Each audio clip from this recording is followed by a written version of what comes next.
des pots de vin pour modifier des textes de loi, pour faire voter des amendements. Ils ont été en fait piégés par des journalistes. On va retrouver François Baudonnet dans un instant sur place. D'abord les faits, reportage réalisé avec Bertrand Catrice. Lorsqu'ils votent un texte, combien sont-ils à le faire pour de l'argent?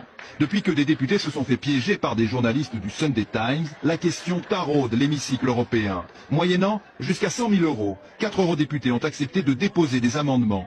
Pour Adrian Severin, le vice-président des élus socialistes, la vidéo est accablante.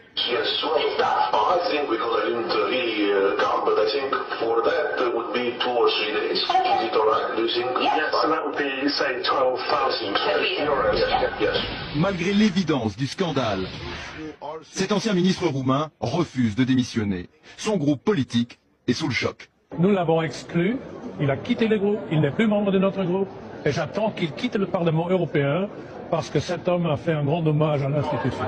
Problème, il y a au Parlement européen 5000 lobbyistes accrédités, et leurs relations avec les députés sont mal encadrées. Ernst Strasser, élu conservateur autrichien, avoue même, sans honte à ceux qui le piègent, qu'il est lui aussi lobbyiste. It's possible to be under the covers. It's much more better.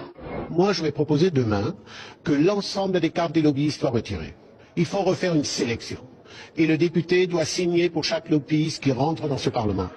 Avant d'éventuelles perquisitions, les bureaux des eurodéputés incriminés viennent d'être mis sous scellé. Ils sont gardés 24 heures sur 24, une première dans l'histoire de l'institution. Bonsoir François Baudonnet, on vous retrouve donc en direct. A-t-on une idée de l'ampleur de ce scandale? Autrement dit, s'agit-il de quelques brebis égarées ou d'une pratique répandue? Alors c'est toute la question, bien sûr, et honnêtement, ce soir, personne ne peut répondre. Alors il y a quand même les chiffres. Les journalistes du Sunday Times disent avoir proposé de l'argent à une soixantaine d'eurodéputés. Et sur 60, 14 auraient mordu à l'hameçon, ce qui fait presque 1 sur 4, ce qui est énorme. Cela dit, ces confrères que j'ai contactés m'ont avoué qu'ils avaient choisi leur cible. Ce sont tous des élus qui, dans une vie antérieure, travaillaient dans la finance ou, tenez-vous bien, dans le lobbying. Alors évidemment, cela n'excuse rien, d'autant que la plupart des députés européens sont d'anciens chefs d'entreprise, d'anciens médecins ou d'anciens avocats. Alors ce soir, avec ce scandale, le Parlement européen va être obligé